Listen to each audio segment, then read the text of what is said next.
Welcome to Dr. Maitri's Music Therapy Channel. இன்றைய பதிவிலையும் Problems in Old Age. How to handle it. The techniques to overcome the problems. என்ற தலைப்பில் சில செய்திகளை நம்ம பார்க்கலாம். Old age வந்த உடனேவே, old age என்ன 70 years plus அந்த மாதிரி இருக்கும்பொழுது என்ன ஆகும்னா நிறைய நேரத்தில் சோஷியல் இன்டராக்ஷன்ஸில் ஒரு விருப்பம் இருக்காது, குறைபாடு இருந்துக்கிட்டே இருக்கும்.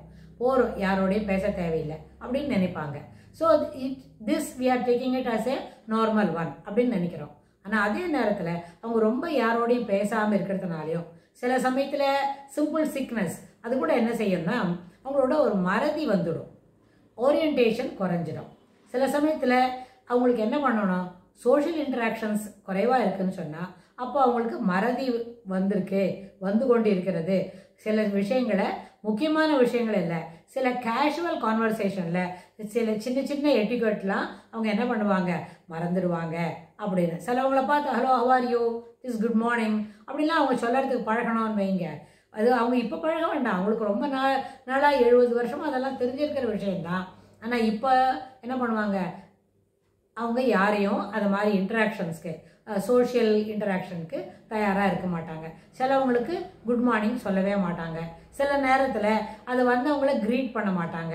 இதெல்லாம் இருக்கும். அப்படின்னா என்ன, they are not interested, they are doesn't want to என்ன கான்வர்சேஷன் அவங்களுக்கு இல்லை, விருப்பம் இல்லை அப்படின்னு தெரிஞ்சுக்கலாம். அந்த நேரத்தில் சில சமயத்தில் சில இண்டிவிஜுவல்ஸ்க்கு டிமென்ஷியா, அல்ஜைமர்ஸ்னால் என்ன, மறதி நோய், வயது மூப்பு காரணமாக மூளையில் சில ஏரியாவில், அதாவது நிறைய இருக்கு, பெரைட்டல் லோபு, ஆசிபிட்டல் லோபு, அப்புறம் வந்து காது கேட்கறதுக்கு பார்க்குற இடம், கண்ணு தெரியறதுக்கு பார்க்குற இடம், உணர்வுகளை சேகரிச்சுக்கிற இடம், நினைவில் கொள்ளக்கூடிய இடம் அப்படின்னு நிறைய ஏரியா இருக்குது நம்ம பிரெயினில்.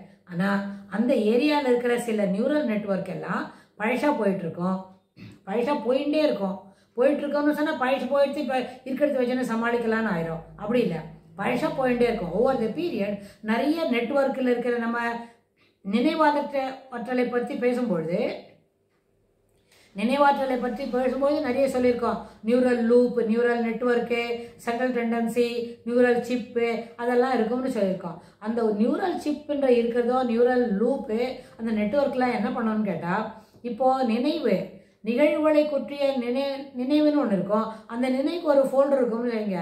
அந்த ஃபோல்டரில் சில முக்கியமான கனெக்ஷன்ஸில் இருக்கிற நெட்வொர்க் எல்லாம் பழசாக போயிருக்கும், மீண்டும் புதுப்பிக்கிறதுக்கு இயலவில்லை அப்படின்ற ஒரு கண்டிஷனில் இருக்கும். அது நம்மளுக்கு சொல்லுமா, என்னால் புதுப்பிச்சிக்க முடியல, எனக்கு கொஞ்சம் புதுசு பண்ணி கொடுத்துருங்கன்னு கேட்க முடியுமா? அது கேட்கறதுக்கு எப்படி தெரியும்? புதுப்பிச்சிக்க முடியலன்னதே நம்மளுக்கு எப்படி தெரியும்னு கேட்டால் சில செய்திகளை அவங்க என்ன பண்ணுவாங்க, சரியாக சொல்ல மாட்டாங்க. இப்போ அந்த மாதிரி நேரத்தில் சில செய்திகளை சரியாக சொல்ல மாட்டாங்க. சில பழைய நினைவுகள், எப்போவோ அவங்க வந்து அலுவலகத்துக்கு போனது, சில வேறு எங்கேயோ ஒரு கிராமத்தில் யாரோடையோ போய் என்ன பசு பார்த்துட்டு வந்தது, இல்லைன்னா அங்கே இருக்கிற நேச்சுரல் சீன் பார்த்தது, அதெல்லாம் அவங்களுக்கு இப்போ நினைவு வருமா இருக்கும். அப்படி நினைவு வரும்போது அந்த நினைவு இப்போ நமக்கு அருகாமையில் இருக்கிறவங்களுக்கு அவசியம் இல்லை அப்படின்றது அவங்களுக்கு மனசில் வராது. அதனால அவங்க என்ன பண்ணுவாங்க, அதை பற்றி இப்போ நேரேட் பண்ணுறதுக்கு துவங்குவாங்க. ஏன்னு கேட்டால் அவங்களோட அந்த நினைவு, அந்த நியூரல் நெட்வொர்க்கு இப்போ ஓப்பன் ஆகிட்டு அதை பற்றியில் இருக்கிற செய்தியெல்லாம் அவருக்கு காமிச்சு தரும். அது யாராக இருந்தாலும் அப்படி காமிச்சு கொடுக்கும்பொழுது அதை பற்றி அவங்க பேச துவங்குவாங்க.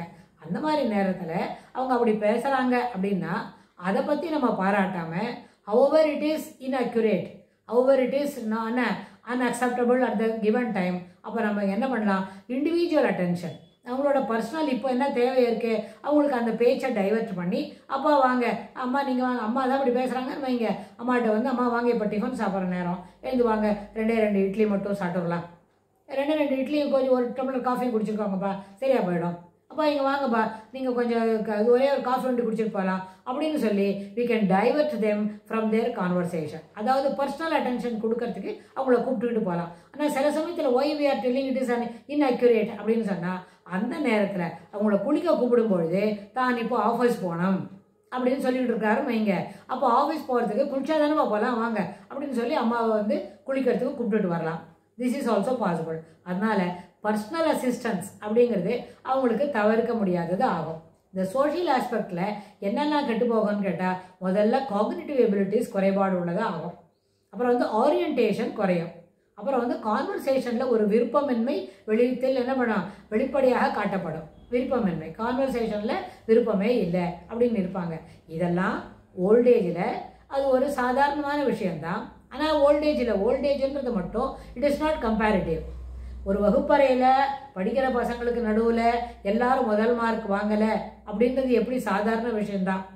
ஏன்னா ஒருத்தருக்கு புரிஞ்சுக்கிற தன்மை வேறு மாதிரி இருக்கும். புரிஞ்சுக்கிட்டாலும் அதை என்ன தெரியுமா, பரீட்சையில் வரும்போது விடைத்தாளில் எழுதக்கூடிய சாமர்த்தியம் குறைபாடு உடையதாக இருக்கும்.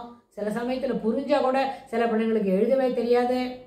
சிலவங்க நல்ல வேகமாக எழுதுவாங்களா இருக்கும், அவங்களுக்கு செய்திகளை சிறப்பாக அக்குரேட்டாக புரிஞ்சுக்க தெரியாதா இருக்கும். தீஸ் ப்ராப்ளம்ஸ் ப்ரிவைல்ஸ் இந்த கிளாஸ் ரூம். அப்போ எப்படி uniformity cannot be maintained, uniformity cannot be predicted. எல்லாரோட பர்ஃபார்மன்ஸும் ஒரே மாதிரி தான் இருக்கும்னு ஒரு வகுப்பறையில் எப்படி சொல்ல முடியாதோ, அதுபோல தான் எல்லா ஓல்டேஜும் ஒரே மாதிரி இருக்கும், எல்லாருக்கும் ஓல்டேஜ் ஒரே மாதிரி இருக்கும்னு சொல்ல முடியாது. சிலவங்களுக்கு 70 வயசு தாண்டினவுடனேவே இந்த மாதிரி மறதியாக இருக்கிறதோ, சில விஷயங்களை மாற்றி சொல்கிறதோ, இன்னக்யூரேசி என்ன ப்ரிவைல்ஸ் இன் எவ்ரி கான்வர்சேஷன் அது இருக்கிறதோ எல்லாம் இருக்கும். சிலவங்க 90 வயசில் கூட என்ன கிராஸ்வேர்டு பசில்ஸ் போடுவாங்களா இருக்கும். That is how we are utilizing our brain parts to make it என்ன more active and agile. That is individual difference. ஒருத்தர் அப்படி நிறைய கணக்கெல்லாம் போட்டுட்டு இருந்தால் கூட அவங்களால என்ன பண்ண முடியாது. அது சிலதெல்லாம் சில நேரத்தில் ஓரியன்டேஷன் மாற்றி தான் சொல்லுவாங்க. அதனால் ஓரியன்டேஷன் மாற்றி இருக்குது, அதில் அவங்க சொல்கிற செய்தியில் இன்அக்யூரேசி இருக்குது அப்படின்ற காரணத்துக்காகவே அதை பற்றி கிரிட்டிசைஸ் பண்ணாமல் you simply brush it aside and divert his attention towards other activities. சாப்பிடலாம் வாங்க, குளிக்கலாம் வாங்க, அவங்க அடுத்தது என்ன செய்யணுமோ அந்த ஓல்டேஜுக்கு தகுந்த மாதிரி அவங்கள பர்சனல் அசிஸ்டன்ஸ் மூலமாக அதை நம்ம மாற்றிக்க முடியும். ஏன்னா இந்த காக்னிட்டிவ் எபிலிட்டிஸில் குறைபாடு வருது இந்த வயதில். சரியான இது இட் இஸ் அக்செப்டபிள் ஒன்லி, அது சரிதான். அதில் நம்ம எந்த விதமான திருத்தங்களும் கொண்டு வரதுக்கு வாய்ப்பில்லை. இதனாலேயே சில இன்டர்னல் ஆர்கன்ஸ் என்ன பண்ணோம்னா தவறான சிக்னல் கொடுக்கும். சில இன்டர்னல் ஆர்கன்ஸ் தவறான சிக்னல் கொடுக்கும். அந்த தவறான சிக்னல் கொடுக்கும் பொழுது அவங்க என்ன பண்ணுவாங்க, யூரின் வரவே வராது, வருதுன்னுட்டு போவாங்க. சில சமயத்தில் அவங்களுக்கு வந்து வாஷ்ரூம் போக வேண்டி இருக்காது, வாஷ்ரூம் போகணும்னு சொல்லுவாங்க, ரெஸ்ட் ரூம் போகணும்னு சொல்லுவாங்க. ஆனால் அப்போ அவங்களுக்கு என்ன பண்ணலாம், டைவர்ட் பண்ணி வேறு விஷயங்களை சொல்லி கொடுத்து அதுலேருந்து என்ன பண்ணலாம், வெளியில் கூட்டிகிட்டு வர முடியும். இப்போ தான் போனேன், அரை மணிக்கு முன்னாடி தான் போனாங்க, வரல உங்களுக்கு, அதனால நீங்கள் இப்போ அப்பப்போ போய் என்ன பண்ண வேண்டாம், வாஷ்ரூமில் இருக்க வேண்டாம், நீங்கள் வெளியில் வாங்க, நம்ம வேறு எதானே பண்ணலாம், கொஞ்ச நேரம் விளையாடலாம் வாங்க, சில எதான கிராஸ்வேர்ட் பசில்ஸ் பண்ணலாம் வாங்க, இதில் எத்தனை கலர் இருக்குதுன்னு பாருங்கள் அப்படின்னு சொல்லி அவங்களுக்கு அதெல்லாம் சொல்லிக் கொடுக்கலாம். So these things are possible to divert his attention. அப்படி அட்டென்ஷனை டைவர்ட் பண்ணி அவங்களோட ஆக்டிவிட்டீஸை நம்ம மாற்றினாலே அதுலேருந்து அவங்க வெளியில் வருவாங்க. ஸோ இதுக்கு தகுந்த மாதிரி இந்த ஆஸ்பெக்டில் எப்படி ஒரு ஓல்டேஜில் அவங்களோட காக்னிட்டிவ் எபிலிட்டிஸ் குறைபாடு வரும்பொழுது அவங்கள எப்படி சிறப்பாக என்ன சமாளிக்கிறது, how to handle the techniques to handle the old people அப்படின்றத பற்றி வரப்போகிற பகுதிகளிலும் ரொம்ப விரிவாக தொடர்புடையதாக எல்லா செய்திகளையும் நம்ம பார்க்கலாம். தேங்க்ஸ் ஃபார் வாட்சிங்.